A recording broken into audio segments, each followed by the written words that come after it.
ఆకాశవాణి ప్రాంతీయ వార్తలు చదువుతున్నది డివి సత్యనారాయణ. ముందుగా ముఖ్య అంశాలు.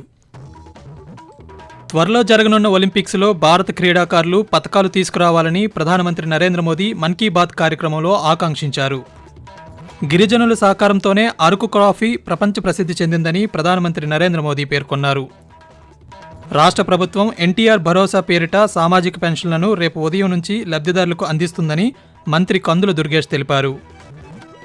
కేంద్ర ప్రభుత్వం కొత్తగా తీసుకువచ్చిన 3 నేర న్యాయ చట్టాలు రేపటి నుండి దేశవ్యాప్తంగా అమల్లోకి రానున్నాయి.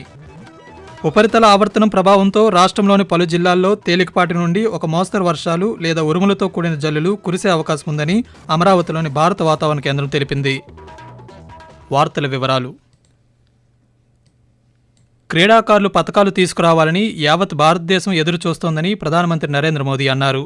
3వసారి ప్రధానమంత్రి అయిన తర్వాత తొలిసారిగా ఆయన ఆకాశవాణి ద్వారా ప్రజలనుద్దేశించి ఈరోజు మన్ కీ బాత్ 111వ సంచికలో మాట్లాడుతూ ప్యారిస్ ఒలింపిక్స్ వచ్చే నెలలోనే ఇదే సమయానికి ప్రారంభమవుతాయని పేర్కొన్నారు. ఒలింపిక్ క్రీడలకు హాజరయ్యే భారత బృందానికి ఆయన శుభాకాంక్షలు తెలియజేశారు. టోక్యో ఒలింపిక్స్లో భారత క్రీడాకారుల ప్రదర్శన ప్రతి భారతీయుడి హృదయాలను గెలుచుకుందని ఆయన గుర్తు చేశారు.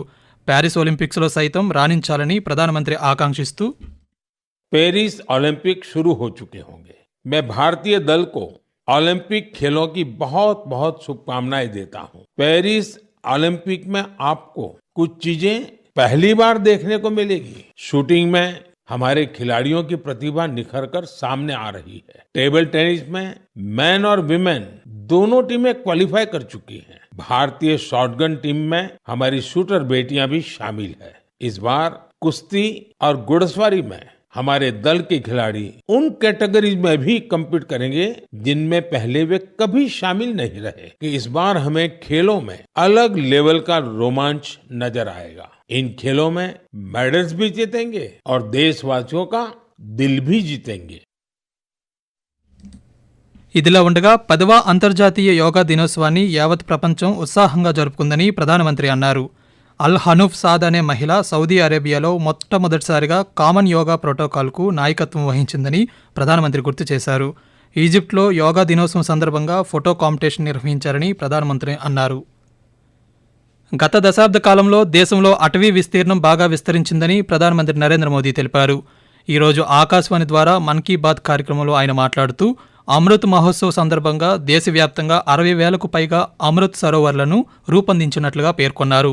కాగా ఆంధ్రప్రదేశ్లోని అల్లూరి సీతారామరాజు జిల్లాలో పెద్ద ఎత్తున ఉత్పత్తి అవుతున్న అరకు కాఫీ గురించి కూడా ప్రధానమంత్రి మాట్లాడారు. సుమారు 150,000 గిరిజన కుటుంబాలు అరకు కాఫీ సాగుతో ముడిపడి ఉన్నాయన్నారు. అరకు కాఫీని మరింత ప్రాచుర్యంలోకి తీసుకెళ్లడంలో గిరిజనుల సహకారం కీలక పాత్ర పోషించిందని నరేంద్ర మోదీ పేర్కొంటూ भारत के कितने ही प्रोडक्ट्स हैं जिनकी दुनिया भर में बहुत डिमांड है। ऐसा ही एक प्रोडक्ट है अराकू कॉफी।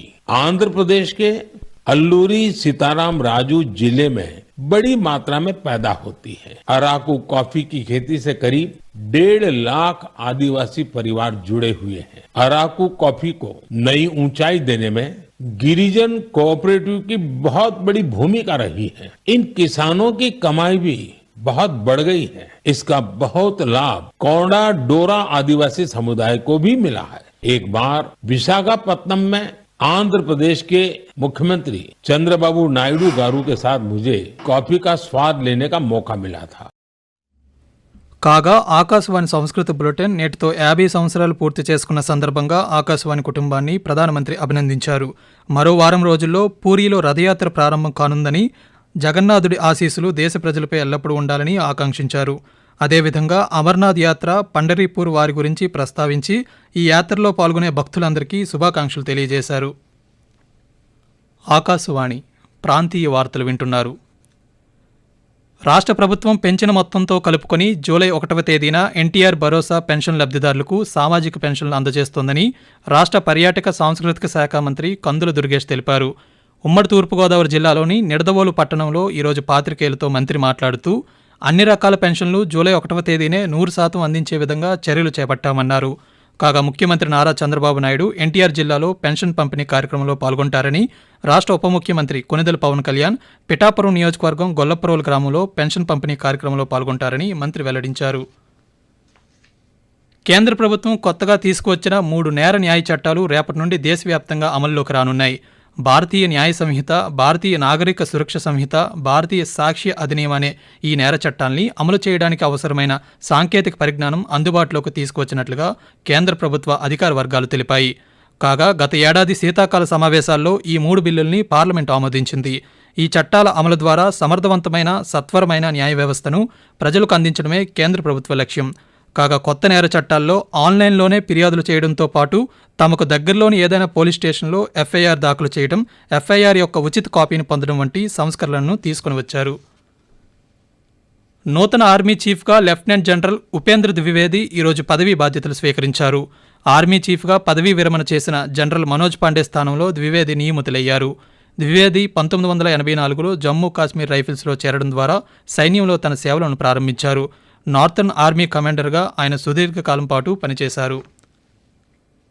విశాఖలోని ఏసీఏ వీడీసీఏ అంతర్జాతీయ క్రికెట్ స్టేడియంలో ఆంధ్ర ప్రీమియర్ లీగ్ 3వ సీజన్ను రాష్ట్ర క్రీడల శాఖ మంత్రి ఎం రాంప్రసాద్ రెడ్డి కొద్దిసేపటి క్రితం ప్రారంభించారు. తొలి మ్యాచ్లో రాయలసీమ కింగ్స్, కోస్టల్ రైడర్స్ జట్లు పోటీ పడనున్నాయి. మొత్తం 6 జట్లు 19 మ్యాచ్ల్లో పోటీ పడగా జూలై 13వ తేదీ వరకు మ్యాచ్లు జరగనున్నాయి. నకిలీ విత్తనాలు తయారు చేసే వారిపై కఠిన చర్యలు తీసుకుంటామని కేంద్ర గ్రామీణాభివృద్ధి, కమ్యూనికేషన్ శాఖల సహాయ మంత్రి పెమ్మసాని చంద్రశేఖర్ స్పష్టం చేశారు. దీనికోసం కేంద్రంతో సంప్రదించి చట్టాలు మార్చేలా కృషి చేస్తానని తెలిపారు. గుంటూరులో వ్యవసాయ సంబంధిత రంగాల అధికారులతో ఈరోజు కేంద్ర మంత్రి సమీక్ష నిర్వహించారు.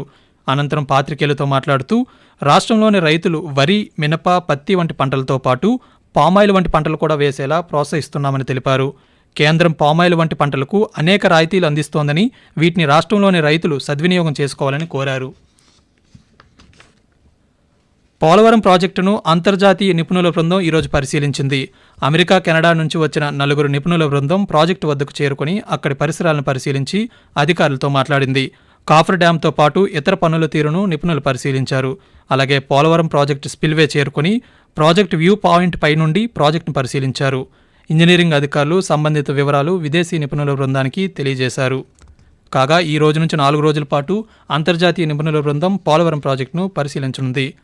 వాయువ్య బంగాళాఖాతంలోని ఉత్తర ఒడిశా, పశ్చిమ బెంగాల్ తీరాలకు ఆనుకుని ఏర్పడిన ఉపరితల ఆవర్తనం ప్రభావంతో రాష్ట్రంలోని పలు జిల్లాల్లో తేలికపాటి నుండి ఒక మోస్తరు వర్షాలు లేదా ఉరుములతో కూడిన జల్లులు కురిసే అవకాశం ఉందని అమరావతిలోని వాతావరణ కేంద్రం తెలిపింది.